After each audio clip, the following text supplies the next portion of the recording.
Yo, yo, yo. Hey, I'm Mark Buckner with the Mark Buckner Group and the Ben Lawless team, and I'm at the Content Club with my good friend, Dane Stevenson. Thanks for having me. Yeah, thanks for coming. We've been trying to coordinate this for a while due to our schedules. It was a little difficult, but I appreciate it. It's literally almost like 7:30 at night when we're doing this, so I appreciate, putting in a little overtime to do this. All good. Made it work. And Dane has his own company, Arkwright Construction. Yep. First off, tell me about the name. Yeah. The name Arkwright is an Old English word for cabinet maker or box maker, and I came across it in a woodworking encyclopedia that my dad gave me, and I was like, "It's a cool word. I like that word." And then one day, I started my own company, and Arkwright. So your dad gave you a book. Yep. It was a woodworking encyclopedia. It just had a bunch of. Why did your father give you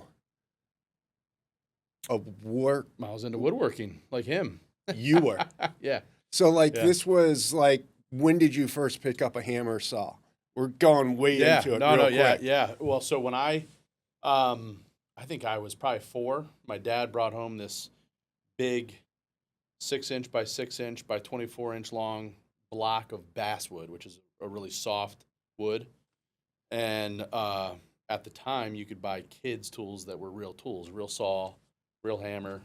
And I would sit there while my parents were watching TV at night, and I would saw on this log, and I would nail nails into it, and I'd use my handheld drill. And that is funny. Yeah. Did we have this conversation before? We may have. I'm not sure. I had a wood log. Did you? Too, that I used to hammer nails in. It was in my when I was growing up, we're in a section of the city. Half the neighborhood was developed, half of it wasn't. So my father built his own house. Yeah. And he would park some of his construction trucks back there. So I wanted a sandbox. So it was an empty lot in the back. There's like 3 empty lots. So the old man just backed up his dump truck, dumped a load of sand. Yeah. And then threw a big log on top of the sand. So I would make my sand castles. I'd have my big Tonka truck. By the way, that was my favorite toy. And you know what happened? The real metal ones. Yeah. You know what happened to it? What? The old man ran over it with his truck. I don't know what that means. His truck was bigger than mine. Yeah. But that's funny. I had a big wooden log, and it was like 8 by 8, and I just drove nails into it. Yep. So your dad was? My dad was a woodworker, contractor, similar to what I do, and had his own wood shop. I didn't know that. Yeah, how I got into it. So what age were you at when you started working for the old man? I helped him in the wood shop every once in a while when he needed it, and I didn't officially work with him. Help him out summers here and there, but for the most part, I didn't really want to work with him. So, when I guess there was a little while there where I had my own company when I lived in Maryland, and he did some odd projects for me here and there. But other than that, we didn't really work together. So the wood shop, was it at the house? Yes. So at the first place that we were in, he had like a 4-car garage off to the side of the house, and that was the wood shop. And then we had another when they moved closer to the beach. They had a big pole barn. Pole barn. Yeah, it's a pole barn is just made out of a bunch of poles, and then they put horizontal boards and fasten. I'm gonna have to look that up. I don't think I've seen a pole barn. Pole barn, yeah. Pour concrete slab and just a bunch of poles every 8 feet. So just a bunch of columns. Yep. Got it. So you got an early intro. So who really did your father teach you the skill set then, or? Yeah. I would say I learned the majority of the stuff I know from him. Yeah. Growing up, just being around it and going in the garage, the old man's working. Around. You came home from school, wanting to build something, or help him or whatever yeah. So we've started this a little backwards, but tell us a little bit about what you do. I guess we've kind of gotten into it, but starting with Arkwright. Yeah, sure. Yeah. Started Arkwright in very beginning of 2012. So And- early on, when I met you, you started a company. yeah, I started CrossFit Chicago in 2012. did you? Yeah. So yeah, I had probably Arc got right to then. know you around late 2000, probably 2013. So Yeah. you were early in the business. Yeah. Yep. What were you doing before that? Before that, I helped another guy run his company that was a residential remodeling contractor, and then he ended up retiring and moving to Colorado, and then I started my own company. And what got you to decide to do that? Like, I had my some own, guys just go hit the pavement and go find a new company to work for. Yeah. Well, I had my own company in Maryland. My plan was always to start my own company. So I moved out here, didn't have any contacts, for anything. So got a job with another guy, and managed a lot of his projects, and then just met a bunch of contacts and subcontractors. Networked that way for 4 years, and then when he retired, I was like, well, may as well start my own company now. What part you out here? My wife, Jesse? yeah, we dated 11 months long distance. And then, it was 2008. Things weren't going well in Maryland, so I was like, screw it, moving to Chicago. Things weren't going well anywhere. Yeah, no, anywhere, right? Yeah, so From at least an economy standpoint. yeah. Interesting. Mm-hmm. So your father, was he your mentor then? For the woodworking side of things, yeah, being a craftsman. Yeah. Yeah. And that's your specialty is woodworking. Specialty of mine, I enjoy woodworking. Yes. As far as Arkwright's specialty is interior finish work, strictly residential. So that's woodworking and all the other finishes that go into a remodel. So. Meaning like outside of woodworking, like countertops, tile, Yeah, plumbing fixtures, light fixtures, all that kind of shit. All of it. Yeah, hardwood floor finishing. Really quality paint finishes. Wallpaper. Yeah, wallpaper. I mean, doors, windows, install, all the trim, all the woodwork, and everything that that goes into it. And then we specialize in all the coordination of all the subs, all the subcontractors going into a house. And the reason people hire us is to for the scheduling purposes, the management purposes, making sure that things are getting done correctly, and hopefully on a timely manner.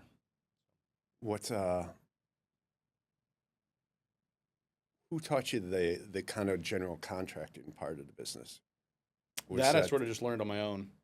I mean, once again, my dad was a contractor. I don't know if he necessarily had all the ins and out of the running the show nailed down, but he was better with. He was an amazing woodworker. Yeah. Than a contractor organizing men. Yeah. So when I started my company in Maryland makes you take a pretty serious test to get your contractor's license. It's nothing like it is. Nothing like Chicago. No, nothing like Chicago. Pay a fee, get your insurance, and you got your GC contract license. In Maryland, it's a pretty serious test. Based over just a little bit for you. Pretty serious test based on it's about 3/4 of the test is on contract law. Yeah, you gotta read a couple books, and then holy cats. Yeah, and then there's you have to bond, you have to have insurance, you have to provide 3 months of your personal bank statements. You have to it's a big deal. And it's a statewide license versus in Illinois it's town by town. So, oh wow. Yeah, but that started the ball rolling on, contracting, contract law, knowing about, how things work on that end of things. And then it was just about, scheduling and doing all the other stuff you got to do, which is, there's a lot involved. We can get into it if we want to, but part of your timing for this is really good for me because I think I told you I've dusted off my general contractor's cap and I'm knee deep into doing some stuff. And boy, I'm having just some flashbacks. I woke up last night at 2:30 thinking about it, trying Yeah. to problem solve on Yeah. it, which Regular. which is funny. Like I do get clarity sometimes at that hour, Mhm. except the problem is now I was up from 2:30 till 4, Right. and then I went back to sleep and got up at 6, when I'd rather been up at like 5, Yeah. 5:30, but.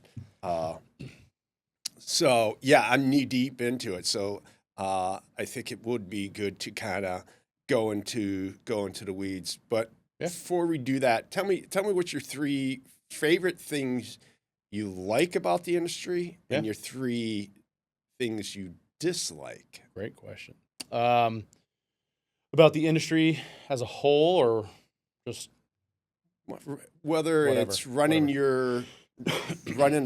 whether it's being a small business owner, being a general contractor, Mhm. being a carpenter, like Yeah. whatever of those caps, because you wear them all. Yep. I mean, running your own company is good and also can be terrible, right? Yeah. Can you create your own schedule? Yes, you can. But when you go out of town, nothing stops. You know what I mean? And there's still stuff going on. It's not like I can turn off my phone and for a week or two and be like, all right, see you guys, good luck. You know what I mean? So, so yes, I don't have anyone to say, hey, you can't go up to Wisconsin, with your family, because we're too busy. But at the same time, it's, I'm not gone, I'm not off, you Mhm. know. So, pros and cons of having your own company. As far as the industry goes, the industry is I think, making improvements in a bunch of different areas, such as popularity of being in the trades.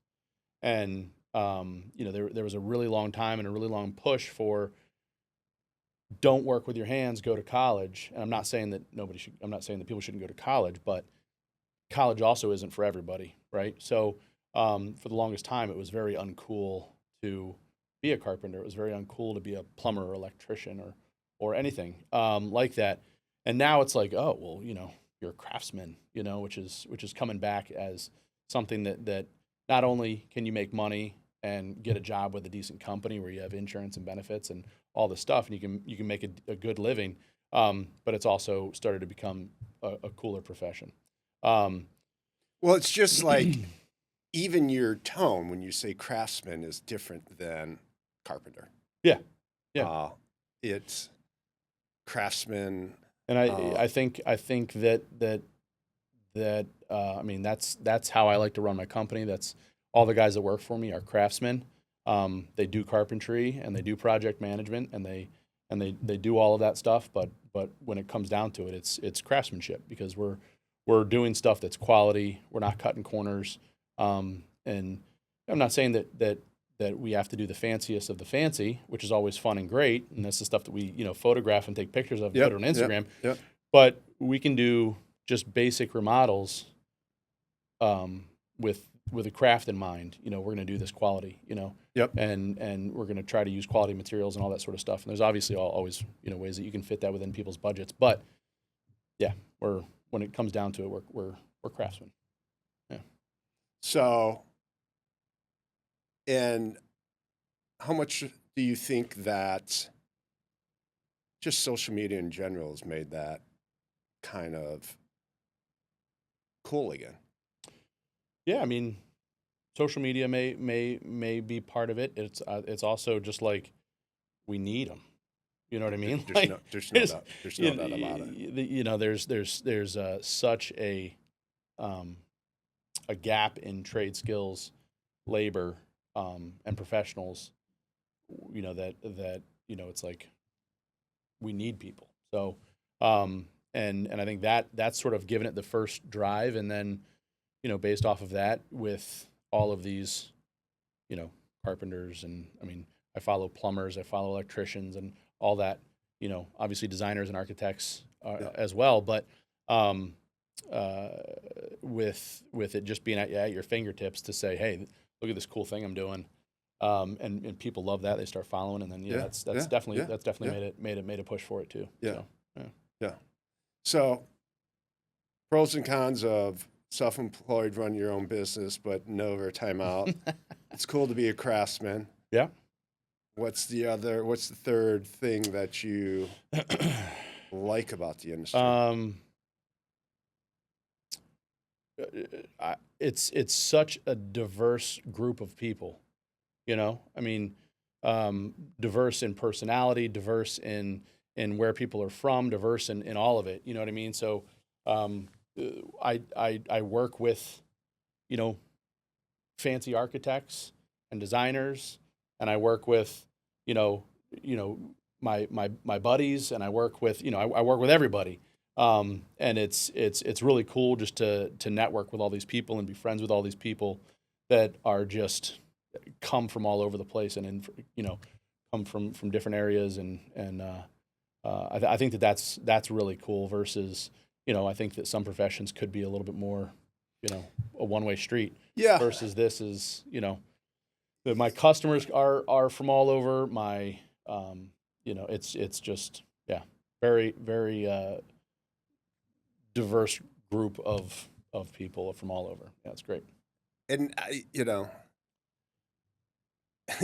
it's funny, you get on these podcasts and you start having these conversations, and I start complimenting people when they normally wouldn't, but don't ask me why that is the case. Maybe it just doesn't show up. But I think one of your great strengths, or your organic strength is your personality. Is you, and part of doing this is to promote what you do, right? And so I'll take that moment to do it. I mean, I follow you on Instagram. I know the craftsmanship's amazing.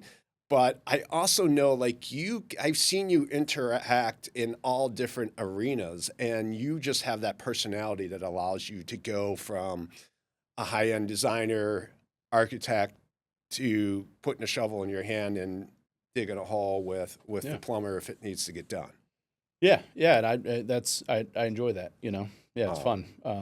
Networking in general is fun. Hanging out, and just meeting all the new people is a blast. What are some things you don't like about the industry? Probably the inconsistency is a big one. Inconsistency in licensing, like we just talked about, is a big one. And in one town in Illinois, you can be required to take a test, and in the next one over, you're paying $50 or $100 or $500, proving that you have insurance, and they're giving you a license type of thing. And then, so it's in Illinois, it's very inconsistent, and it's tough because, if you're doing, let's say, for example, you're doing work on the North Shore, and you're in Evanston, and you're in Wilmette, and you're in Winnetka, and you're in Glencoe, and you're in Highland Park, and you're in Lake Forest, right? Each one of those towns, you have to have your own license, right? Yep. Same thing with the western suburbs, Oak Park, River Forest, all of them. Yep. And each one of them does it differently, right? Which is tough. It's tough to manage. It's tough to stay on top of. As far as if you're pulling a permit, Oak Park requires demo inspection. They require post foundation dig. They require post or backfill, pre-pour inspection. They require post-pour inspection. It's like all these things, and then you go to another town, and it's like, no, there's no concrete inspection. And you're like, what? How is there no foundation inspection? They're like, oh, no. There's no foundation inspection in Chicago, I'll tell you that. Yeah, yep, exactly. So it's wild. Chicago's still the Wild West. We underpinned my entire house. Yeah. Which Yeah. and they're like, no, that doesn't get inspected. I'm like, how can you not inspect underpinning? Like that's insane. You know what I mean? So, but when I'm building a little, 20-foot by 20-foot garage in Oak Park, it's like I have to have 5 inspections before we can start framing. You know what I mean? There's a reason my taxes are high. Yeah, make sure absolutely. Those houses are well built. Yeah, they're well built. And I mean, or the garage. Or the garage is very well built. Yeah, exactly. So inconsistency in that is tough. Inconsistency of quality. I think it's really difficult for homeowners to know where to start and to know who's who and to know, you know, obviously everyone has a budget, right? Yeah. And so, you know, even if you're the guy that has, you know, endless funds, you know, still where do you start? Who do you go to? You know, what's the Yep. process? But also the inconsistency of the contractors. You know what I mean? You hire one guy and, you know, his price is this, and another guy's price is this, and another guy's price is this. And number one, what separates them as a homeowner, looking at those contracts going, I don't even, you know, what is this? What, you know, one guy's 50 grand, one guy's 150 grand. And how is there $100,000 discrepancy, you know? And so the apples to apples inconsistency of bidding is tough, which is why we offer every customer that has me out, I offer a pre-construction agreement where I say, listen, I will give you a scope of work that goes along with my pricing. And I will meet with the designer and the architect and do all this stuff. And all you're hiring me for is the pre-construction information. And then you take that and you can bid it, and you have my price. And but when you hand this scope of work to another contractor along with the design plans and everything, you say bid this as it's stated. They give you a number, and then boom, it's apples to apples all of a sudden. So versus before, I'm putting all the detail into my bids, but nobody else is. You know, and you're getting underbid. And so, and then at that point, you're nailing it, because that's what had me up last night. Yeah. That's exactly what had me up last night. Right. So I'm doing this 3-unit remodel, 2 units. I'm adding a primary ensuite and putting in redoing the bathroom and redoing the kitchen. And tweaking out the HVAC system, some of the electric. And I wasn't going to do it because I was concerned I just don't have the time to do it. Yep. And so I bidded it out 2 different times. First time I had a different scope of work. Those bids came in so high, I was like, okay, I can't do it that way. Right. So I was like, went back to the architect, redrew it, and then bid it out with those 2 other contractors, took their numbers. They were probably $50K different. And I started going through them. I'm like, well, what is this? And what is this? And what is this? And so, long story, I decided to do it myself. And as I'm doing it, I'm taking the average of their numbers and I'm taking my numbers, right? And I've created this spreadsheet to kind of really, because I want to be able to repeat this in like 3 other buildings that I have. And as you get into the project, and that's the other thing, is obviously the scope of work changes because you open up a wall. And the next thing you know, you got rot or you got this or that. Yeah. Yep. And it's funny, we've gone over the scope for my HVAC system. I thought I'd be saving money because we're going to reuse some of the boilers that I have. They're only like 10 years old. As you know, a 10-year-old boiler is a really young, healthy boiler. No reason not to use it, right? Absolutely. And so we had 2 split systems. We're going to reuse one and change the other. All of a sudden, at first, my quote was at like 50. Then we had the radiant heat. It was at 45. Then with the radiant heat, we're at 62. And then I didn't understand the bid. I re-met with somebody else on the team, and all of a sudden he gave me a quote for 90G. Yeah. And I'm just like scratching my head. But it kind of goes back to what's the scope, having the detail. And I think what you're doing is like really amazing, because some people I think would fear they would lose the work. But you're just being fully transparent. Yeah. It's like, listen, you don't trust me.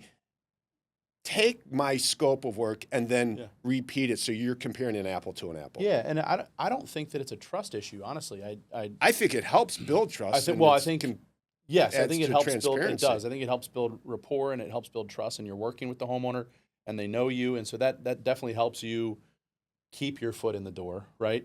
But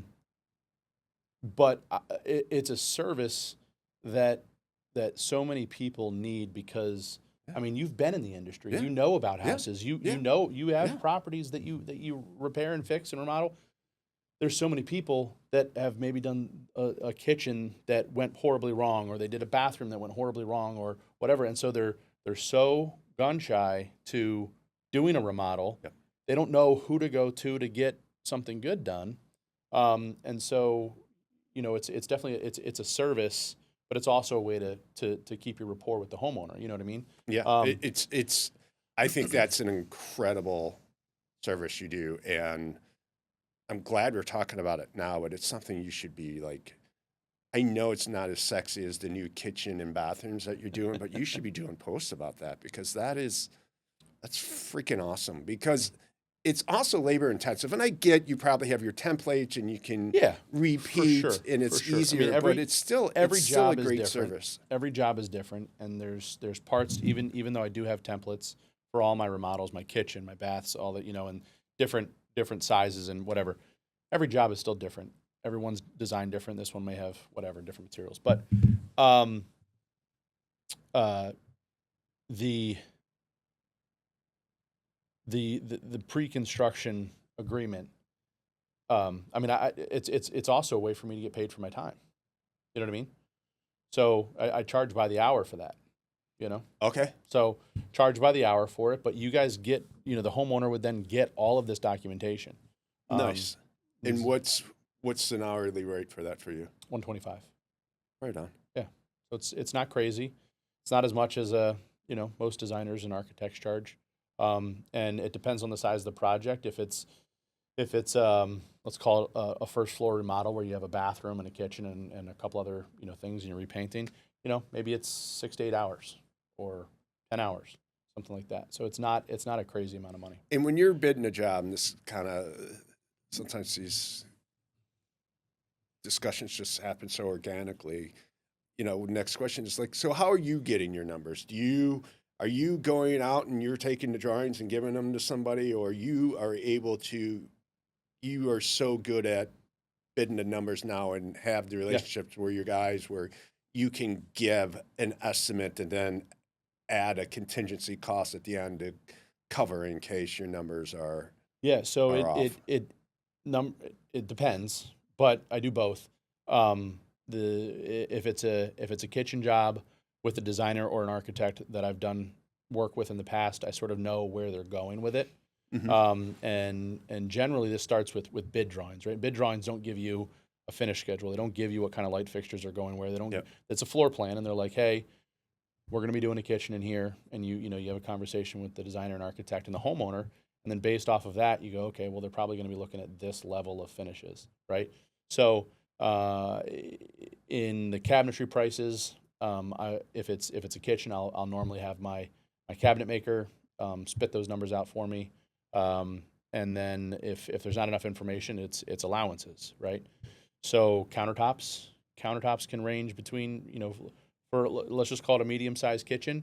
I mean, you can get a $4,000 countertop, you can get a $50,000 countertop. I mean, so it's what am I going to put in there? Am I going to put in, when I'm working with a high-end designer, am I going to put in the 4,000? No, I'm going to put in something a little bit higher, but the homeowner needs to know, hey, your allowance is 10 grand. Yep. That might go up Yep. because you haven't been to the stone yard yet. Yep. And that's I think where homeowners don't understand that process unless you've done it a few times. Right. And that's why I'm kind of crunching my numbers. I took these two guys' numbers and I'm trying to run them side by side as much as I can. And I tried to communicate as much as I could what I'm looking to do. And be honest with you, some of it's evolved over time. My scope's gotten bigger. Sure. It always does. Always. Once you get into the weeds and start dissecting it even further. So here's a $10,000 allowance, but they may think it's a lot, but they really don't have an idea until you start looking at. Well, and it's we funny, need how much square foot of linear foot of countertop with so many holes and cuts and if we want a waterfall edge, and it just kind of goes on. Exactly. So yes. So to answer your question, it's a little bit of both. A lot of the stuff I can price out on my own. If it's a little bit more detailed, a little bit bigger, a little bit more going on, then I have subs involved either at the first meeting or the second meeting, and generally even at that point it's still allowances, but it's detailed out. You're doing a basement remodel, and the HVAC is once again, we're going to go off the boiler. We're going to do radiant floor in the concrete slab, but we're also going to do a unico with a heat pump, right? So all of that is written in there, and the sizes of everything are written in there, right? But it's still an allowance because that could change during the design phase, right? Where the architect will say, "Hey, listen, you probably don't want a unico because it's a high velocity and a forced air is a low velocity." What is a Unicode? Unico is like the space packs, the little circles in the ceiling. Yeah. So essentially, it's a unit, and then it's got all the arms coming off of it. Yep. So, and then that can, the reason I bring it up, I'm going through it right now. It priced it one way, and then based on once and druthers and all the stuff, it's like, okay, well, actually, let's price it this way instead. So. Which takes me to my next question, which is where I'm at right now. Mm-hmm. Like, right now, I'm about $70K over budget. Mm-hmm. And right now, with a $90K on heating and cooling system, it doesn't work. I'm like, I talked to my I texted him yesterday. I'm like, I thought the number was going to sit around the same. I texted him yesterday, like, we need a combo, like, because I was just like, fuck. And I love this guy. I've worked with him for 12 years now. Right. I love him. He services everything. He's very cost effective. And I was just like, Lucas, I can't do this, man. Right. Like, yeah. Tell me how we can do this, or do I got to scrap these boilers? Because if that's the deal, then I can't imagine it's going to cost me more than 15, 20 G for an HVAC system with ductwork in these units. They're not that fucking big. Right. So he went back to the drawing board, and he's great, and had a really nice conversation. What do you do when it gets off budget? What do you do? Like, what I thought was going to be one of your dislikes about this job, you didn't. You said things that I didn't anticipate you saying, which I think is really great and shows how passionate you are about this industry. But, like, what do you do with your clients? Like, you got to have what I like to call the communion of Jesus conversation. Yeah. I mean, like, well, I think the first thing that's really important is customer education and customer expectation, right? So right from the very beginning, it's this is how it works, and your allowances are allowances until you tell me what you want, right? So I can put in $100,000 for cabinet or for countertops. You know what I mean? Is it going to be that? Probably not. You know what I mean? But I can put any number in there, but I want to be realistic based off of what you've told me you want. Yep. You know what I mean? Yep. And so them knowing ahead of time that materials haven't been chosen, so this number can change, and everything's based off of market value. Everything's based off of what things cost. I'm not out there just making up numbers, going, oh well, now the stone is this or whatever. Now your framing just went up just because I think it's going to go up. You know what I mean? Like, it's all based off of logic and real world market value, right? Yeah. So, so the first thing is the customer knowing when they're getting into it, what things cost and what the range can be, right? And then it's sort of on them to pick something that falls within their budget with the designer and somebody helping them, whether that's me or a designer or an architect. And so, but generally, like, the designer will go and help them pick out the stone. And when they're out there, they say, oh, I love this stone, right? And it's like, well, that's going to be a lot, that's not what we budgeted for, we budgeted for some quartz. So and this does is the designer have the budget? Sometimes, I mean, listen, people are a little leery giving a number, right? Because, and I understand, I would love it if everyone just gave me a number and I could say, okay, great, this is how we're going to get to that number. Yeah. We can, because at that point I can put into my documents and say, all right, and just reverse engineer it instead of engineering it from here to here. I take the budget and I reverse engineer it this way. And that's what I did with my HVAC today. Yeah. I was like, he's like, I can't do it for 60. I was like, well, 70's the freaking max. Right. Like, Yeah. fucking figure it out. Right. Hopefully you can make that work. Yeah. You know? I mean, and listen, if he can't, he can't. You know what I mean? And that's what I told him. I was like, listen, I'm not asking for something. I don't want you to lose money. Exactly. You know? But that's when it became point of either I need to scrap this idea or I need to go get other bids. And depending on what it is, like plumbing, I was using a different plumber, so I got a number of bids. But, you know, these other general contractors bid it out, so I had some baseline numbers, and I'm running against my contractors who I love. And to me, this is a sidebar. Like, it also comes down to the point of who is a really good contractor? Who do you trust? Are they fairly priced? Do a check against them from time to time. Absolutely. But, you know, it's like... Well, and that's, you know, all my subcontractors have worked with me for a long time. Yeah. You know, they know exactly what we expect. We know exactly how they work. Yep. And there's a good relationship there, right? Where I trust these guys wholeheartedly. Yep. And that has a price. You know what I mean? And so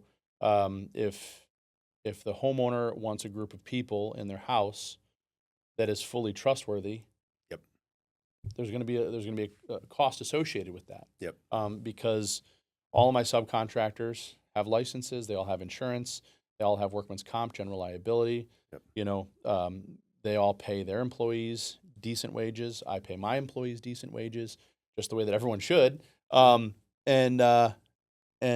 benefits and all that sort of stuff that comes along with it. And so everything's going to be a little bit more expensive. But the nice thing is that you get quality people in your house that want to do a good job. Yeah. Because they're getting taken care of by their boss. You know. And it's important. I was out on the job today and had a carpenter and plumber and electrician, and we're all just kind of running through how we're laying this out. And I like to bring the guys together so we have a plan of attack and people know what to expect because, right, the carpenter's coming in first, plumber's coming in then, typically the HVAC and electrician comes in at the end. And ultimately, they're putting a big puzzle together, and, you know, you have to be thoughtful to each other. Otherwise, you know, people can really get screwed over. And that's the other thing. You know, my plumbers have worked with my electricians who've worked with my HVAC guys. So they all have each other's numbers. So they can, you know, hey, I'm running this pipe, and I'm just thinking, you know, I know that you have this conduit that's going to be going this way. Like, let's talk about it. I'll send you some photos. You know what I mean? Like, that way you're not, you know, the plumber doesn't run all of his stuff, and the electrician comes and goes, what the hell? And he cuts out the plumber stuff. You know what I mean? Like, how do you expect me to put the puzzle together? Yeah. So no, for sure. To avoid some of that is you set expectations. Yeah. But I'm sure you've had to have the conversation where it's just like, this has gotten out of control, or this number's higher than we anticipated for these types of problems. I mean, it happens on a regular basis, and it's all about being upfront, honest, and as soon as possible. Yeah. You know what I mean? Like, you can't we just opened this up, and this thing is falling down, you know? And so I just want to let you know about it. If you have time, let's meet. And let's go over it. I want you to get your eyes on it so we can see what's going on. Or, you know, but you know, that shouldn't, once you have a contract in place, hopefully all of your finishes, or at least most of your finishes, are chosen, right? So then at that point, the only real questions are going to be once you open up walls, right? I mean, if you open up a wall and you find, you know, that things are crumbling and rotten and falling apart, then that has to get fixed. And unfortunately, you know, it's going to cost more money. And that's the hard part. I think that's the stress. Like, it's like, oh shit. Yeah. When are we going to get this extra 30K? When are we going to get this extra 20K? Yeah. Hopefully not that much, but you know, yeah. I mean, and I tell people, I'm like, you know, it would be awesome if we open things up and nothing's wrong and we just go on with our bid and everything's good. We finish up your job and we get out, right? But if you're in an older house and there's been 100 years of remodeling Yeah. DIY and Usually, whatever. yeah, Like, usually you can tell, right? You and I have walked through a number of buildings together, and we can tell where there's going to be problems and where Mhm. there's not going to be problems Yeah. based off how things have been done. Uh, but occasionally there's surprises. Yeah. I had a few surprises. Uh, what is your leadership style? Um, I'm pretty I'm pretty lax. I don't micromanage. Um, I want my guys to figure out a solution. I don't mind them messing up, you know, unless the mess up happens 3, 4, 5 times, and you're like, Yeah. what? That's But that's a mess up. You, but you have giving to, you but have to giving learn from it. but giving them the expectations and giving them the tools, and then being available if they need you. You know what I mean? Yeah. But I love it when there's a problem on site, and one of my guys comes to me and says, "Here's the issue. I've thought of these couple things that we can do to make it work. What are your thoughts?" You know what I mean?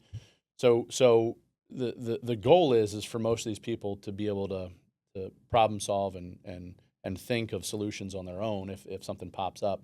Um, but I kind of take a step back from, you know, hey, did you do that? Did you email that? You know, constantly with all my guys, because, you know, I I I want to give them everything that they need, and I try not to overhit them with too much information, right? Um, How do you deal with staying looped in so you're not asking if it's done? yeah. So we have a program that we use called Builder Trend. It's our project management software. And so all my contracts and change orders and estimates, and I have all my bid templates on there. I have, um, um, so my guys do their time clock on there. Every time they clock into a job, clock out, it's on their phone, boom, what the job is. We do daily logs on there. So the guys will post photos of everything that happened that day, along with a description every day.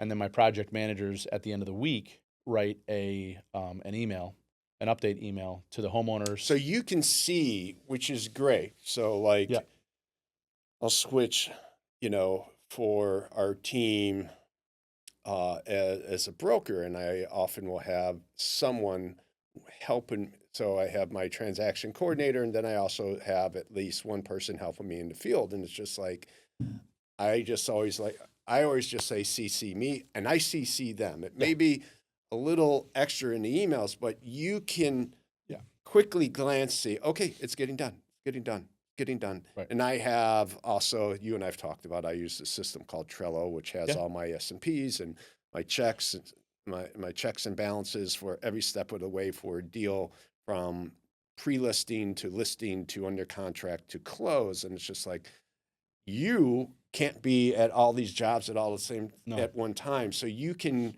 wrap up your day at 4 or 5 o'clock and start running through yeah, and see like, okay, they did this, right. here it is. They got the lumber ordered for tomorrow's delivery. Like you can do that. Yeah, yep. And so generally it's the very next day.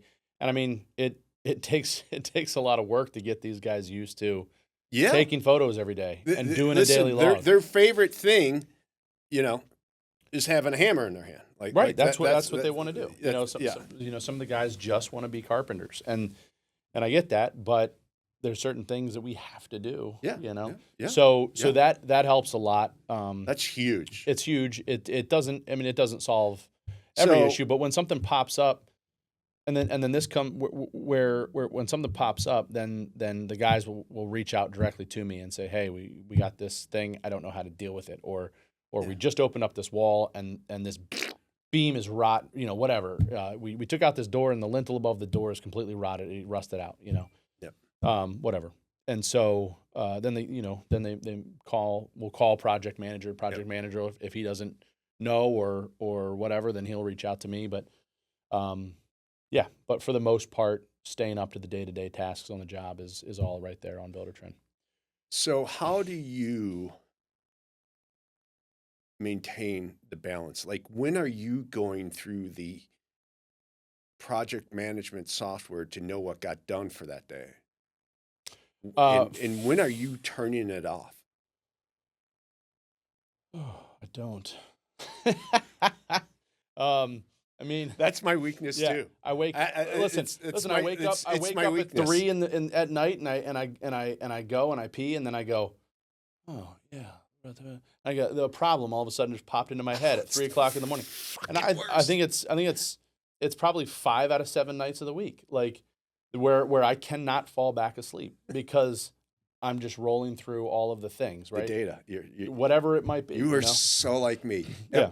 If I get 4 hours of sleep, it's enough to just to get just to get some rest, and then the brain will click on if I get up to go to that damn bathroom, and then it's just like, oh goddamn. Or if I just got hot and I need to kick off the cover, and then that's it. My wife's be like, the next morning she's like, what happened? Yeah, I'm like, what happened? I couldn't sleep. God damn it. Yeah. I mean, there's been numerous nights where I have to get up and I have to go write a couple emails. Yeah. Or I have to go We've talked about do that. a couple things where it's just like, I got to get this off my chest so that I can go back to sleep. Yeah. You know what I mean? You got to download it. Yeah, you got to download it or else it's just going to. Yeah. You're in a loop in the dream. Yeah. So balance is hard. Yeah, balance is hard. I think I do a pretty good job of it. I mean, hanging out with the kids, hanging out with the family, doing stuff. On the weekends, I try to do very little. I mean, there's always, if there's downtime, then I'll run up. I'm impressed. I don't know how run to a computer. You're better than me. He has 3 small kids, and he's a hands-on dad. He's not like go turn on the TV and he does nothing, and neither is his wife. Last question. What's the mindset? What's the why? What's the why for what I do? Yeah. Well, I enjoy it. I mean, it's always a new problem. It's always interesting, and we create beautiful places for people to live. And it is really rewarding. I love all of the guys that work with me, and the women that work with me. I keep saying guys, but there's tons of women involved as well as in all the trades and design and all that. But I mean that's why I do it. I mean, obviously it's a job, and obviously I'm doing it to make a living. Yeah, for sure. I mean, but I chose something that I get a lot out of. It's rewarding and it keeps me on my toes and yeah. So and creating something that you can be proud of and look back on and take photos, whatever is awesome. Yeah, I think. One is I guess we've both been fortunate to find something that we can make a good living at that we enjoy doing. And if you can do that, you've beaten the odds of life, because I've worked jobs that I hated. Right. I hate, like, I'd lace up the shoes, be lacing up, like, how the hell am I going to punch in again? How am I going to get through the next 10 hours? How am I going to get this done? And you do it, but, it's so much less effort when you find something really like, which I think then leads into why it is difficult to find a balance. Because for me, this industry, doing sales, doing remodels, managing properties, it's a lifestyle, right. And because of it, like this, it's 8:06 or 8:10 right now, and we're chatting about this because it's something we're passionate about and we enjoy. Yeah. So I really appreciate you taking the time to chat. Thanks for having me, man. I think it's been cool. People will get some good things out of it. And, once again, if you're looking for someone to help you with a remodel or build, you can't go wrong with Dane. Arkwright Construction, baby. Thanks, man. Love you, brother. You too.